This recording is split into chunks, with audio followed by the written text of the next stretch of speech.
Kanika Powell was a 28-year-old Army veteran with top secret security clearance, working at one of the most classified defense research labs in the entire United States. She was smart, disciplined, and she never put herself in harm's way. She did everything right. But over the course of 5 days, 3 different men knocked on her apartment door. One of them claimed to be an FBI agent, and the other 2 showed up to deliver a package, but then they mysteriously left nothing behind. They all knew her name, and every time she called the police, they found nothing. On the morning of August 28, 2008, after the third and final disturbing encounter with a man dressed as a delivery man, Kanika left to run a few errands, but she never made it back into the safety of her apartment. Someone was already inside the building waiting for her. Was this a professional hit connected to her classified government job in order to silence her, or could this have been connected to a local serial killer in the area at the exact same time? Keep watching and you'll see why this case has continued to frustrate and disturb everyone that learns about what happened to Kanika Powell.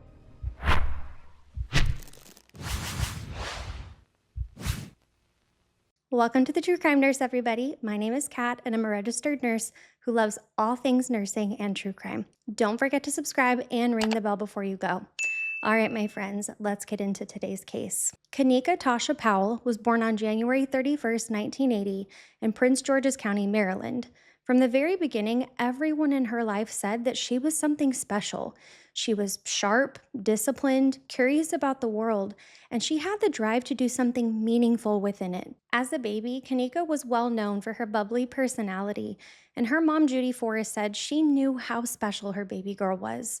She chose the name Kanika, which translates in African to black cloth, because it is a sacred name and symbol in their culture. Kanika grew up in PG County, and this is located just east of Washington, D.C. She was raised in a family that was close and loving, with 3 siblings named Jamal, Eric, and Trina, but her mom was by far the most important person in her life. She attended Largo High School in Upper Marlboro, Maryland, and she graduated in 1998. Kanika excelled in high school because she was naturally intelligent and driven, so what she decided to do next fell right in line with that ambition that she had.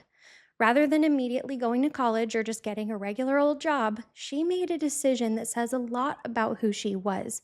She decided to join the United States Army. Her family never quite understood what drove her to enlist, but the pull was so strong and her desire to join the military was unwavering, so of course they supported her decision.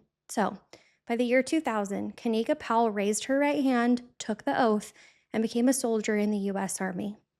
Kanika was stationed in South Korea, where she served for 4 years. Now, what she did specifically for work during her time in the Army doesn't seem to be known publicly anywhere that I could find, but we do know that she served, that she completed her tour in good standing, and that she maintained close ties to all of her family and friends throughout her deployment. She left the Army in 2004 at just 24 years old, and she was already an accomplished veteran with several years of honorable service behind her.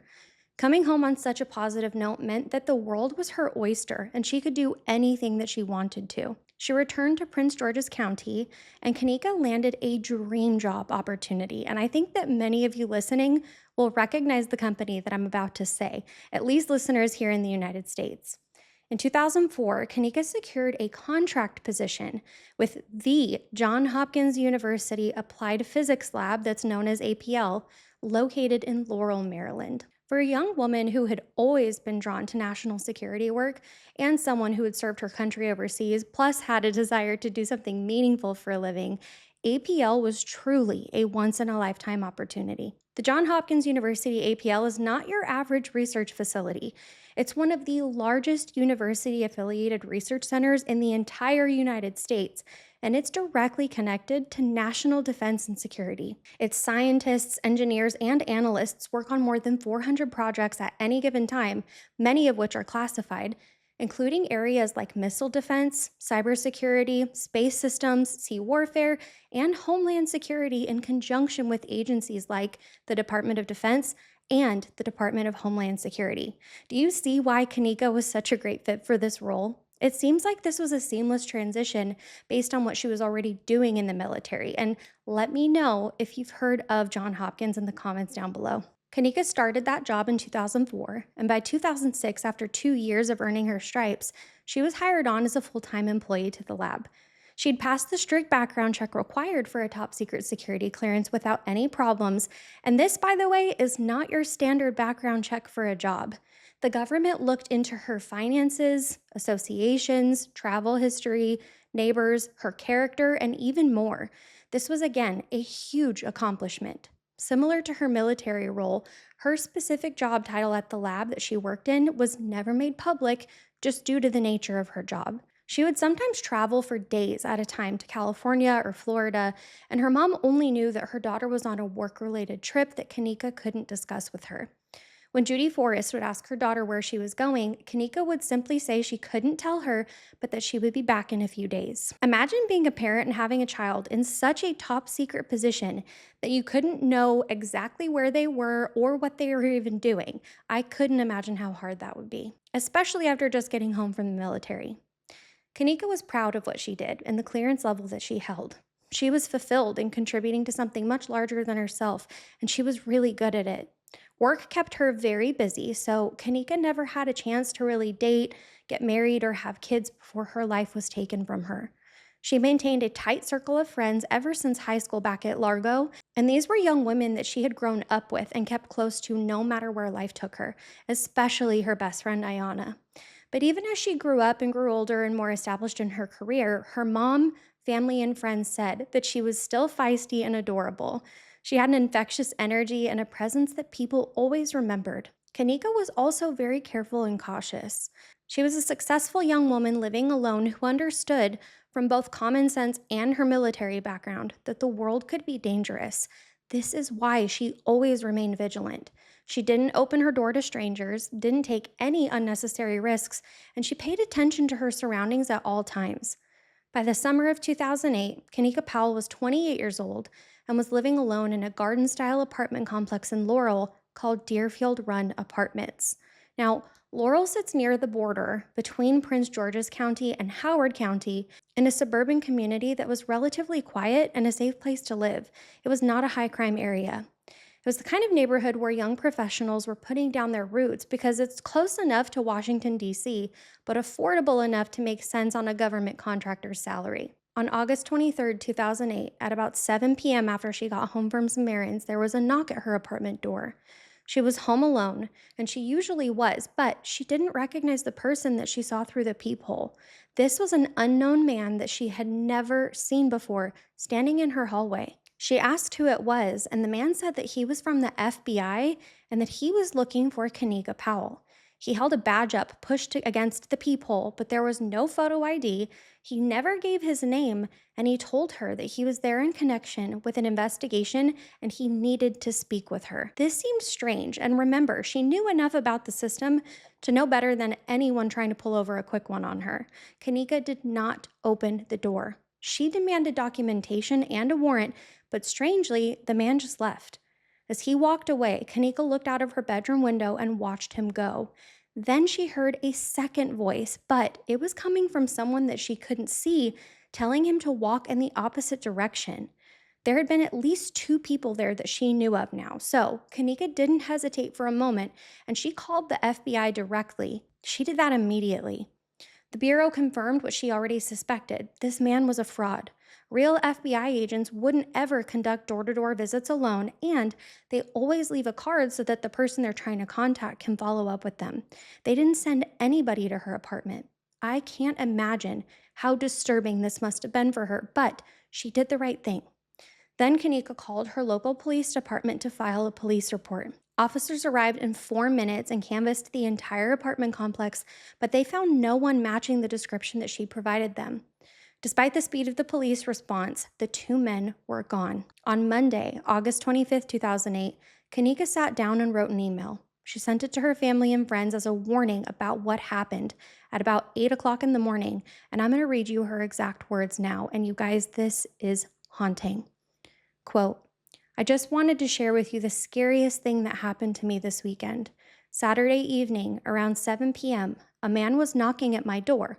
As all of you may know, I live alone. I asked who it was and he didn't answer. So once I got closer to the door and looked out of the peephole, I saw a male figure that was not familiar to me at all. I asked who it was, and all he stated was that he was from the FBI and that he was looking for Kanika Powell. It freaked me out completely because this man knew my name.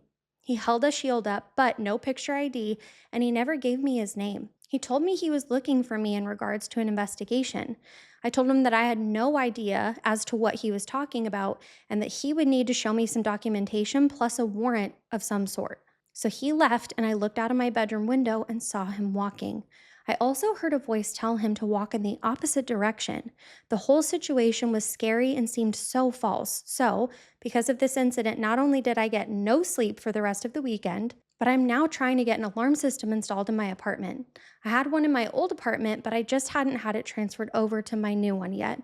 As far as everything that happened with that guy, I did call the FBI and they told me that it was more than likely a bogus situation because they never come to your door by themselves and they always leave a card of some sort so that you can contact them. I called the local police as well to give them a description just in case someone is out there trying to harm single women.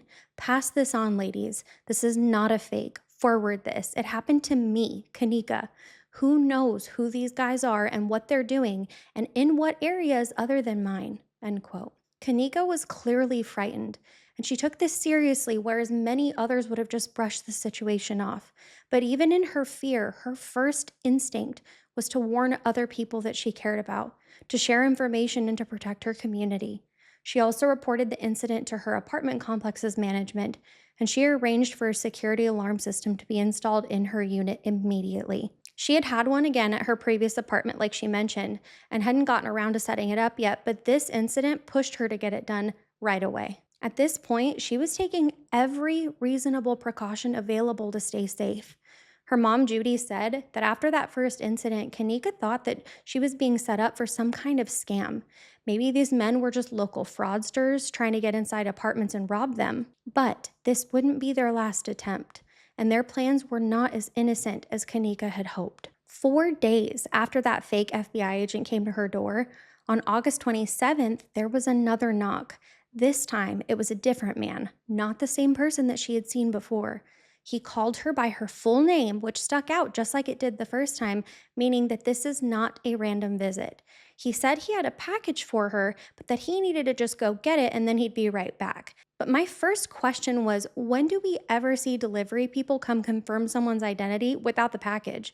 I personally haven't, but let me know if you have. That delivery man never came back. No package arrived, and no note was left saying where the delivery could be picked up. He simply disappeared from the hallway, leaving nothing behind but another disturbing encounter. Kanika once again didn't open the door, and she clearly was not going to be fooled by anyone. But that second visit shattered whatever comfort she might have found in that scam theory. These were two separate men in two different scenarios, and they both knew her name. They had no ID, no package, and no legitimate reason for being at her door, so it was becoming very clear to Kanika that she was being targeted. She vented to a few friends around this time, and her friend said she seemed genuinely messed up about the whole thing. She called her mom, then she called the police again, and an officer quickly came to her apartment, spoke with her, looked around the entire complex, and once again found nothing. The following morning of August 28th started with a third knock at Kanika's door. This was another man with another package to deliver around 7 to 7:30 that morning, before most delivery services are even running, by the way, but once again, she did not open the door. Kanika called her mom immediately after, and Judy remembered this call vividly because her daughter's voice had something in it, not quite panic, but genuine fear, almost as if she knew in her gut that something bad was about to happen. Kanika said, "Someone knocked on my door again saying that they had a package for me.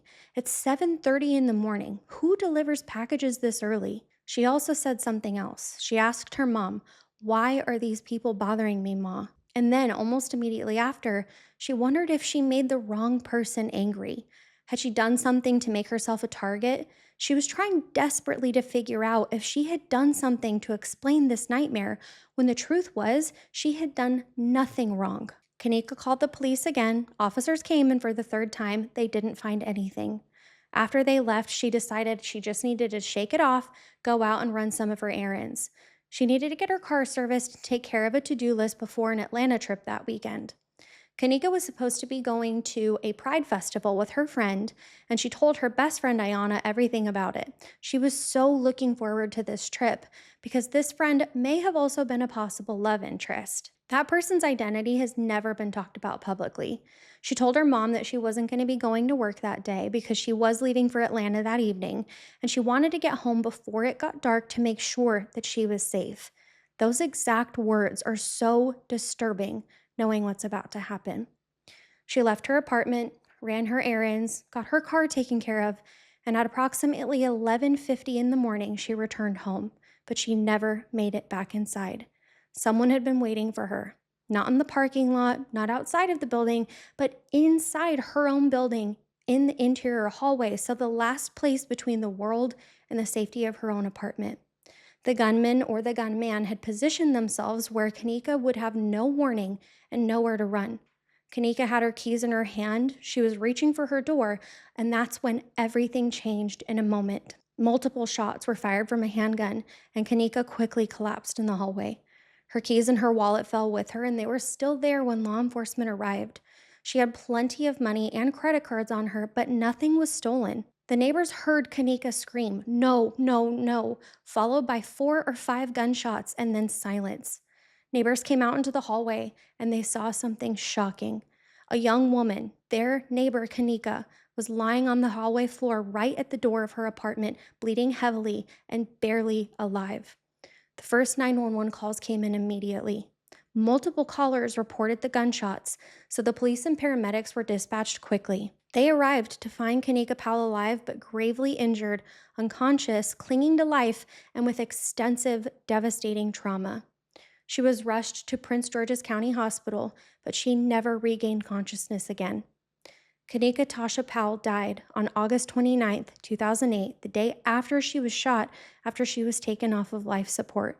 She was only 28 years old. Her mother, Judy, got the call that afternoon from a detective, and he said to her, "I'm so sorry to tell you this. Your daughter's just been shot." Earlier that same morning, Judy had spoken to Kanika on the phone. Her daughter was cautious, taking all the right steps to protect herself, so how could this have happened? Now, before we go any further in today's case, I want to pause here so that we can talk about Kanika's autopsy. Her full report was not ever released, but based on some of the statements that were released by the coroner and the police, we do have some ground to cover. The investigators confirmed that she was shot several times. Now, we don't know the exact amount, which you will understand why soon, but several means at least 2 shots, typically more, and at least one of them was to her torso. A gunshot to the torso causes severe internal bleeding almost immediately.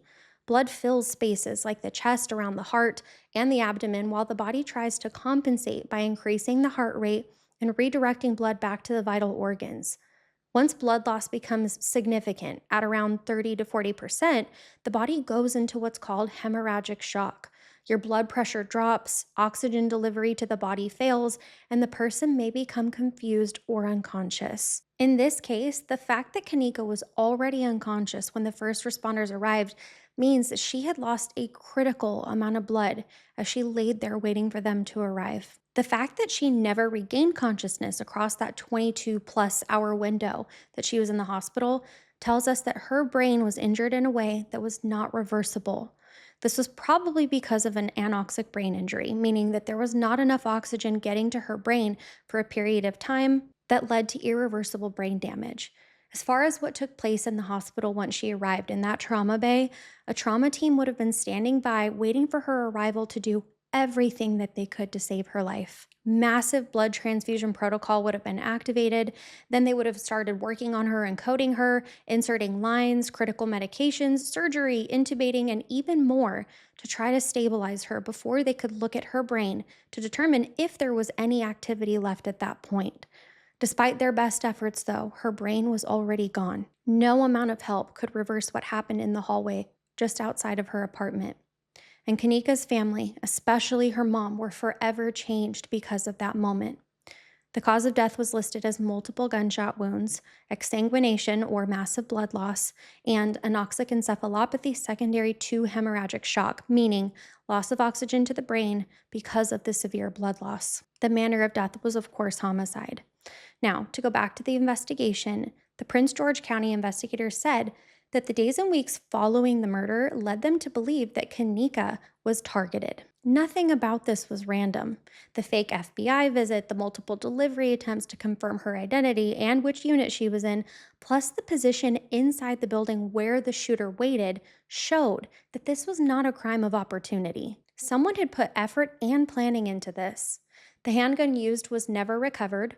No eyewitnesses ever came forward that could describe what the shooter looked like, and while the neighbors heard the shots, no one reported seeing the gunman flee. The hallway's layout and the speed of the attack may explain this, though, because it was over quickly, and the building may have provided the shooter with just enough cover to exit the building without being seen. Detective Kelly Rogers was assigned to the case, and he said, "At this point, we haven't ruled out any avenue of investigation or motive other than it was random." The one thing police were willing to rule out was the one thing that made the most sense in this case, that she was in the wrong place at the wrong time. But she wasn't. She was in the exact place that someone had planned for her to be, and they waited for her.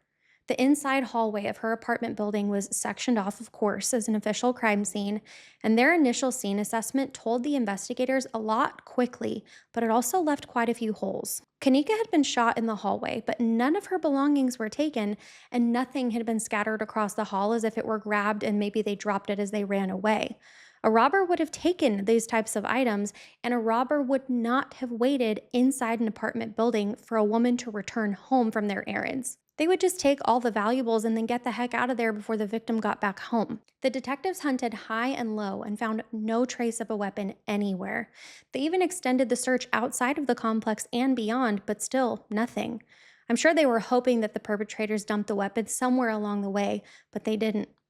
The absence of that murder weapon is one of the investigation's most significant forensic gaps, because had the weapon been found, forensics could have matched the spent shell casings and any bullets recovered from the scene or from Kenneka to that specific firearm. Without that gun, investigators could only analyze the casings for manufacturer markings to tell them what caliber and ammunition type it was, but without the gun itself, they wouldn't be able to connect it to the shooter. Police stated that they found nothing unusual or illegal inside of Kenneka's apartment when they searched it in the aftermath of the murder.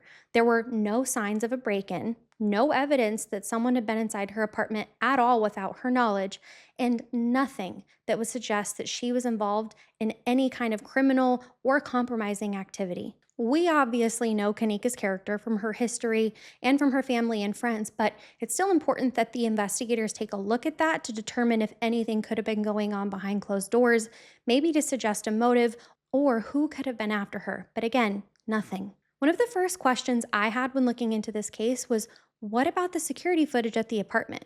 I'm sure that that's crossed your mind too, but apartment complexes typically install security cameras in multiple places, like common areas, lobbies, and the hallways. Based on statements released by the police, though, it seems that the perpetrators were never captured on camera anywhere. Did they have knowledge or an understanding of where camera coverage existed in Kenneka's complex? Is that why they kept coming back?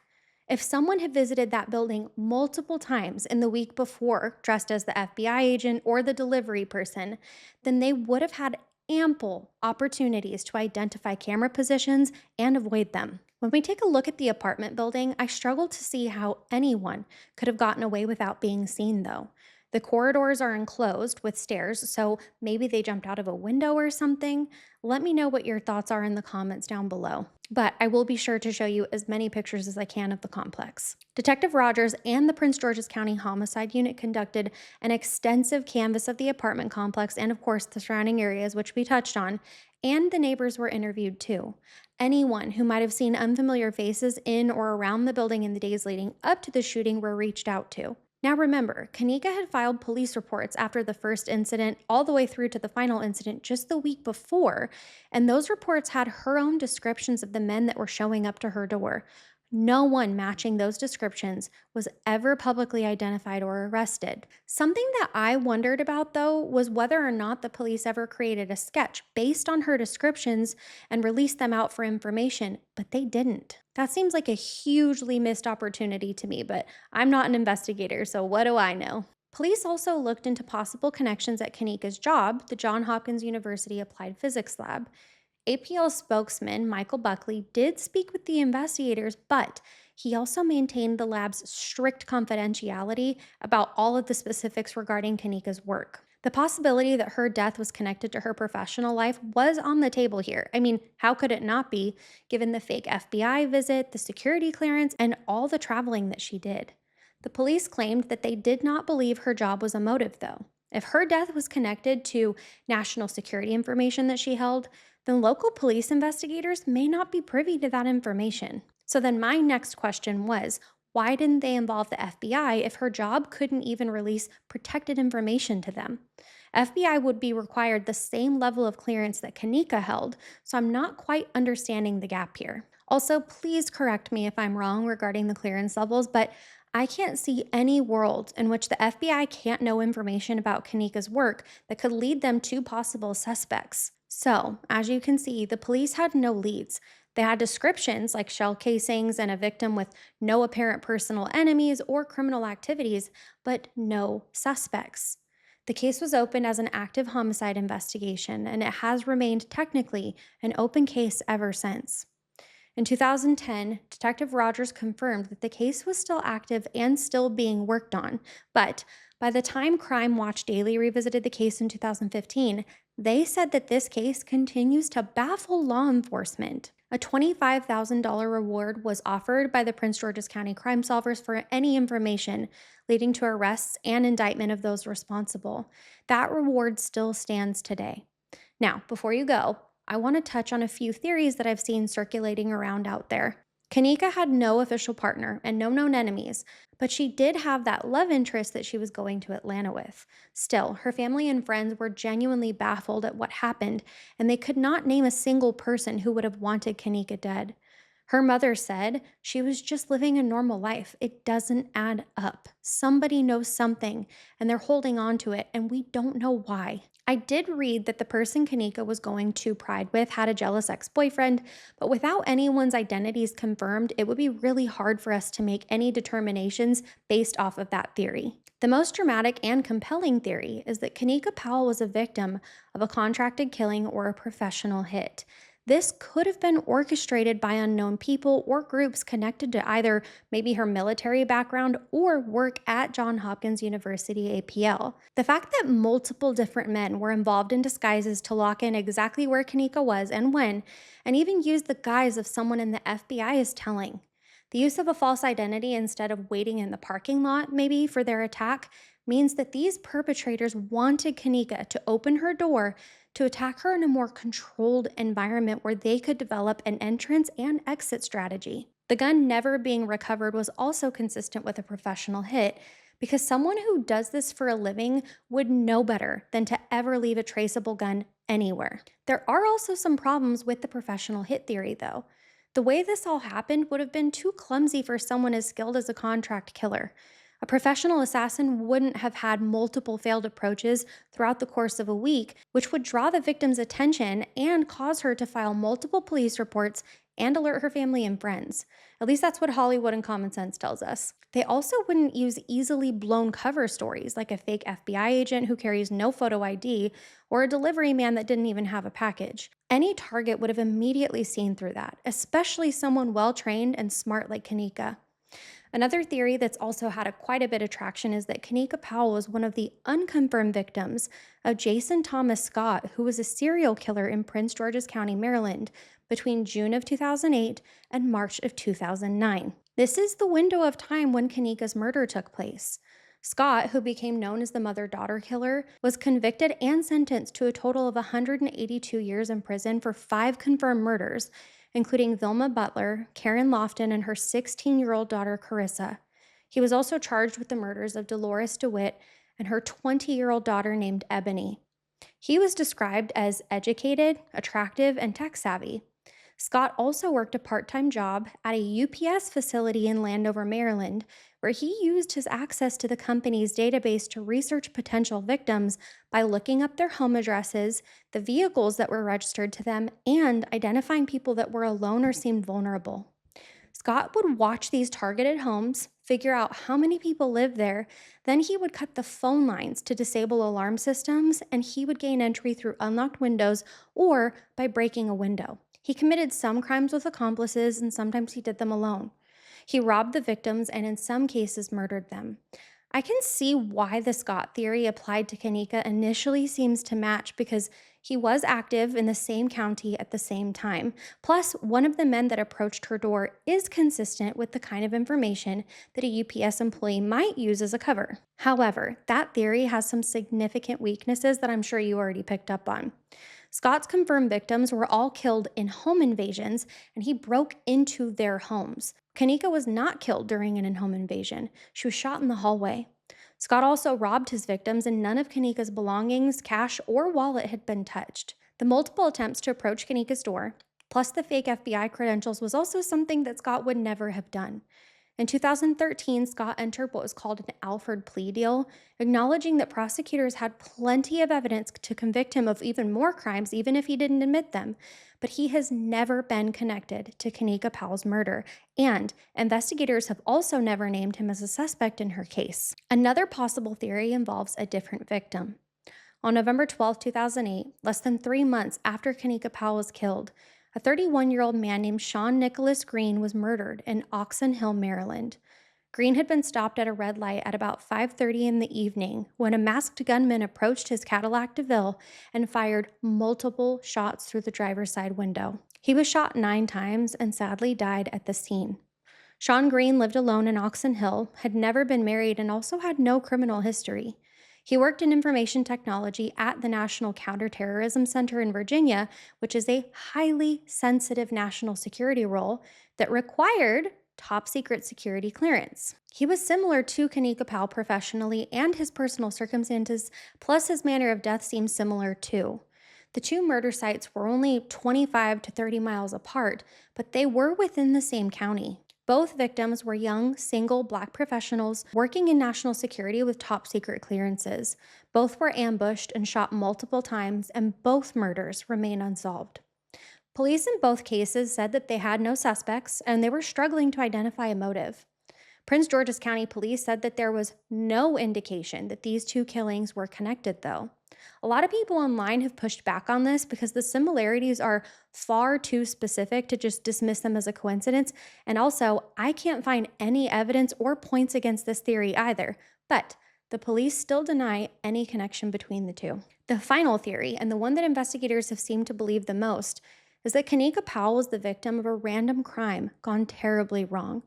Maybe she was targeted initially for a robbery or perhaps some other type of crime, and when she refused that initial attempt to open the door, the perpetrators got angry and came back with a vengeance. This theory could explain why their disguises and their initial attempts seemed so sloppy and unprofessional. That's because they were amateur attempts by local criminals rather than professional hitmen. It would also explain why, after multiple police calls and heightened awareness on Kanika's part, the killers still moved forward with their plan. They weren't sophisticated enough to recognize that reports had been filed about them, or maybe they weren't smart enough to care. What seems to go against that theory, though, is the cold, calculated patience that it took to wait inside the building for her return, and they stole nothing like your typical criminal would, and they fired multiple shots. Now, in my opinion, this is someone that wanted Kanika gone, and ruthlessly. They didn't care about the money. So once again, no one has been arrested, charged, or prosecuted in connection with the murder of Kanika Tasha Powell. More than 16 years have passed since she was shot down in her hallway apartment building in Laurel, Maryland. This case remains open, and the reward is still unclaimed. Judy has spoken publicly about her daughter's case on multiple occasions throughout the years, including to the Washington Post and Crime Watch Daily, and even more than that. Judy hasn't been given closure, and her mama heart has been filled with anguish ever since 2008. She repeatedly asks, who would want her daughter dead? Who is holding information that could bring justice? This is what the absence of justice looks like, and it is Heartbreaking to see this in so many cases. The tip line remains active, so I will share both of those numbers now in the hopes that maybe this video will reach the right person. Crime Solvers can be reached at 1-866-411-8477. The police department's homicide unit can be reached at 301-352-1200. Someone somewhere knows something about what happened to her. Kanika Powell is remembered by those who loved her as someone who was smart, warm, and ambitious. She served her country, and she built a career doing work that she truly believed in. She warned other women about a dangerous situation, even as she was living inside that situation herself. Kanika called her mother on the morning that she died at only 28 years old. She should still be here, and I pray that she is resting peacefully and that her family gets the answers that they desperately need and deserve. Thank you so much for listening to Kanika's story today and for spending some of your precious time with me too. I hope that you've all had a wonderful week, and please make sure to do something good for your soul. Nurse's orders. I am so grateful for each and every one of you, so if nobody else has told you that lately that they appreciate you, please know that I do. Don't forget to drop our butterfly secret handshake in the chat if you made it this far into the video, and I will see you next time.